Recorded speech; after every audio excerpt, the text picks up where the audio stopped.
No, we're not having a bubble bath, giraffe or anything else that rhymes with laugh. Ford has updated the Fiesta. Yes, shock horror. It is, of course, the UK's biggest selling car, so what the hell do you do without breaking the formula?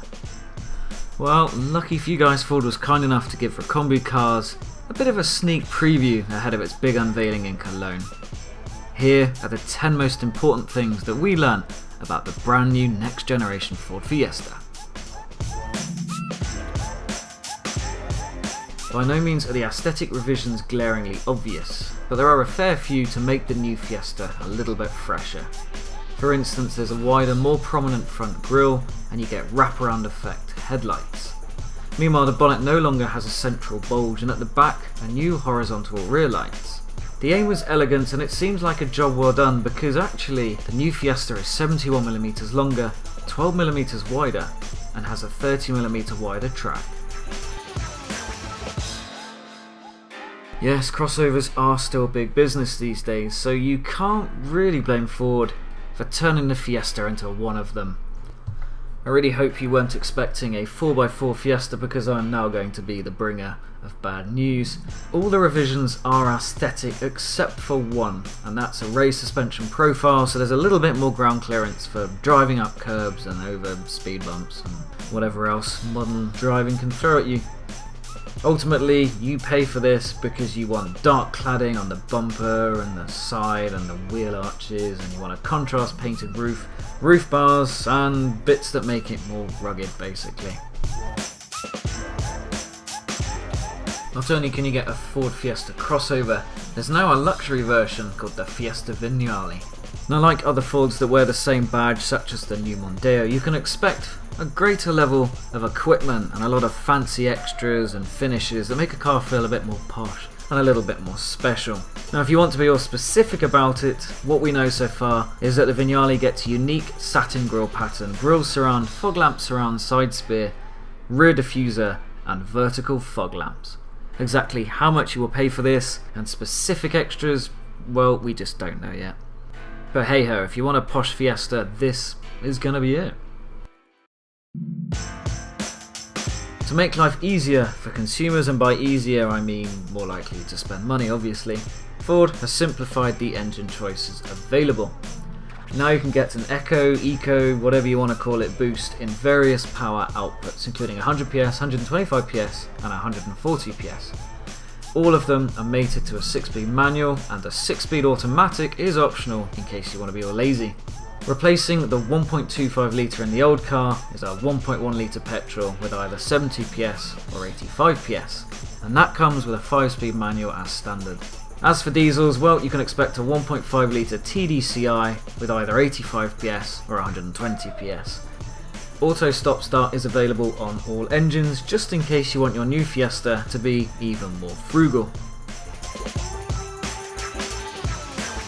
Nobody wants to be a sheep these days, which is why car customization is a big thing, and it's only going to get bigger. No wonder then the new Fiesta is more customizable than it ever has been. And that's a good thing for people who are afraid of having the same car as someone else, because you can have snazzy alloys, and you can have varying sizes up to 18 inches. And if you want your interior to be race red yellow or chrome copper, well, you can now. Of course, you're going to pay extra for it.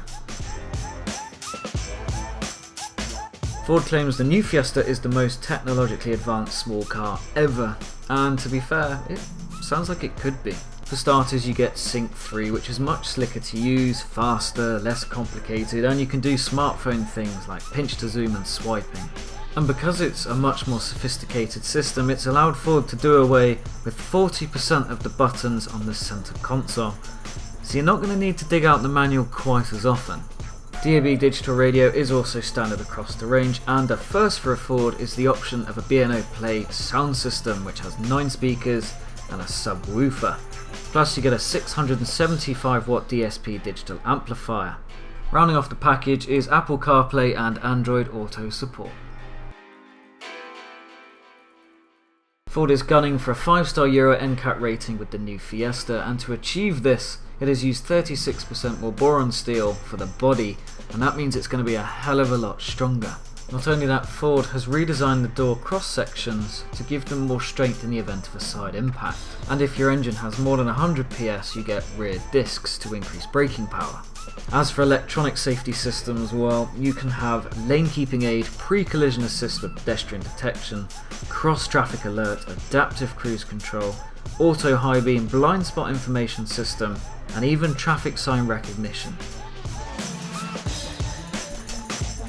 The old Fiesta was one of the best handling cars in its class, so to make the new one better was always going to be quite tough. So when Ford says the overall cornering grip is 10% better, you know you're onto something good. To make it better, Ford has added electronic torque vectoring, which improves turning and reduces the possibility of understeer. Not only that, the front track has increased by 30mm, the rear track by 10mm, the wheelbase by 4mm, and steering friction has been reduced by 20%. As for torsional stiffness, that has been improved by 15%.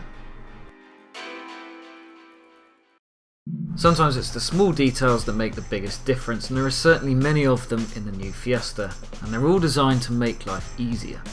The armrest, for example, has been moved to make it more comfortable for taller drivers, and you can now spec a panoramic roof to provide more natural light in the cabin. Meanwhile, the cabin is 7% quieter at 62 miles per hour. The windscreen wipers cover 13% more of the windscreen, so that'll aid visibility in the rain. And you get something called a door edge protector that prevents damage to the paint and body when you open the doors. One of the coolest things about Knight Rider was the fact that Michael Knight could talk to the car, and now you can talk to the Fiesta. Okay, so it isn't going to reply, but you can say useful things like "I need petrol," "I need a coffee," or "I need a parking space," and lo and behold, it will get you to where you need to go. With more than 22,000 voice commands added, there's a high probability it's going to know what you're asking. Whether or not it can understand a thick Glaswegian accent, well, that's another question entirely. And those were 10 things you need to know about the new Ford Fiesta. It hasn't been emotional, but this has been for Recon Cars. I hope you enjoyed the video. Be sure to subscribe, leave a like, and of course comment if you like to. Why not? The world is your oyster.